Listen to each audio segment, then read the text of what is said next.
السلام عليكم. معكم فوبيا. الصراحة كاين فرق ما بين قصص الرعب وأفلام الرعب اللي كنشوفو وما بين قصص الرعب الحقيقية والموثقة. الواقع ديال هاد الأخيرة كيكون ديما كبر على النفسية ديالنا وكيخلينا نحسو كأنه هاديك الحادثة هي شي حاجة اللي ممكن توقع لينا في أي لحظة، ممكن توقع لينا في أي لحظة وحنا ما سالمينش منها. هادشي اللي كيخلي الخوف والتوتر عندنا يكون في أوجه. كنصحكم اليوم ديروا الكيت ديالكم وتركزوا معايا مزيان في هذه القصة هذه، حيت كيف ما توقعتوا جبت لكم قصة اللي واقعية وموثقة دوليا. وقبل ما نبداو ما تنسوش تابوناو في لاشين وتشاركوا القصة مع احبابكم وصحابكم الى عجبتكم. ويلا نبداو على بركة الله بلا ما نطول عليكم. عام 1954 انطلقت طيارة معروفة تحت اسم ستاردوست 513 من مدينة آخان في ألمانيا نحو مدينة سانتياغو. وبعد بداية الرحلة بنحو ساعة واحدة اختفت الطيارة من الرادارات بشكل غامض. الموظفين هنا اعتقدوا أن الطيارة وقعت لها شي خلل أو لا طاحت، فبطبيعة الحال جرى بحث سريع وشامل على المكان ديالها، ولكن بدون فائدة. الطيارة ما كانش لها أثر. الغريب في هذه القصة هذه هي أنها الطيارة من بعد هبطت في مطار البرازيل، غير هو هبطت بعد مرور 35 عام على الإقلاع ديالها. أيه كيف ما سمعتوا، ورا 35 عام.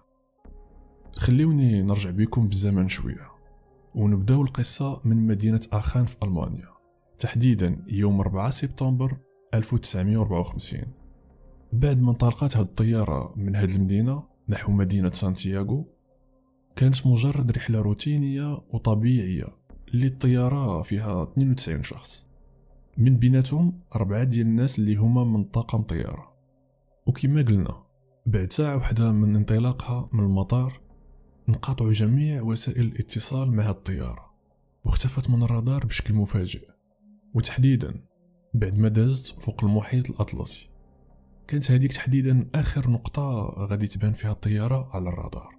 بقات هاد الطيارة مختفية لمدة طويلة بزاف، وداروا عملية بحث كتيرة وواسعة من آخر نقطة شافت فيها في الرادار، ولكن بدون أي فائدة. لا حطام طلقة ولا طيارة بانت في السونارات. غير هو نهار 12 أكتوبر ديال 1989 هاد الطيارة نفسها غادا تعاود تبان. ظهرت بواحد الشكل غريب في الرادارات، ظهرت فوق مطار بورتي إليخار اللي كاين في البرازيل. وطبعا في هذاك الوقت كان تعمم خبر فقدان هذيك الطيارة وانتشر.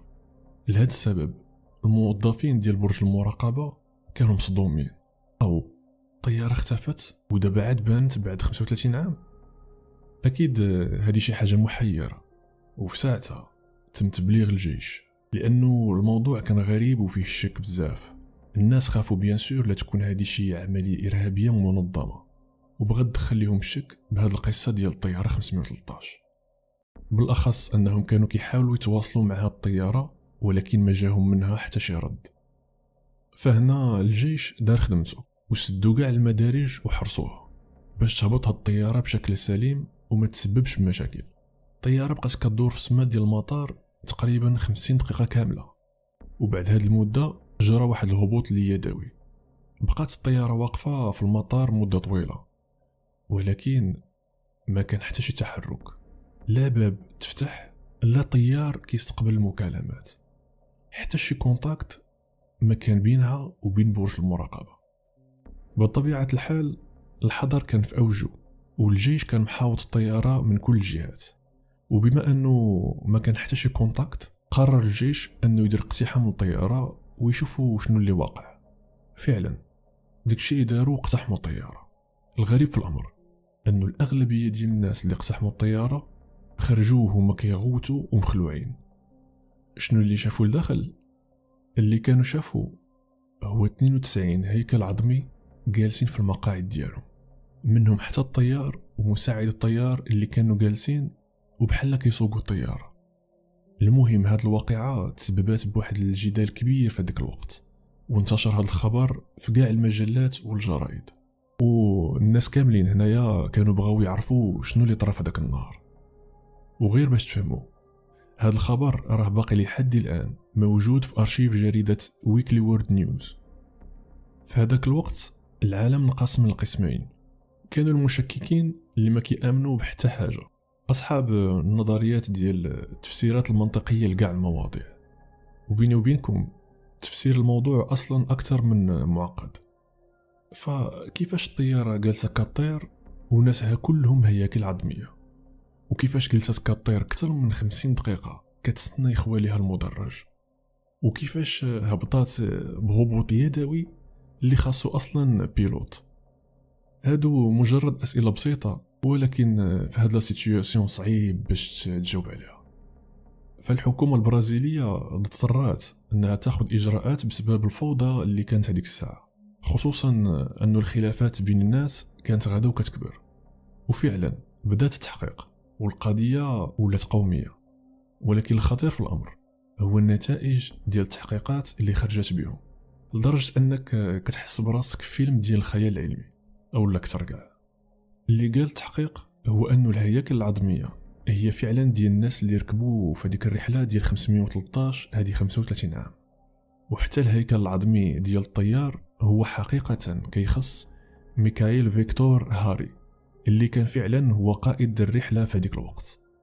وحاجة أخرى أنه الهياكل العظمية حتى واحد ما كان متحرك من بلاصتو، كل واحد كان بالتسلسل ديال الرحلة نيت، يعني كل واحد جالس في بلاصة ديالو. وأغرب شيء أنه حتى هيكل ما كان مزعزع.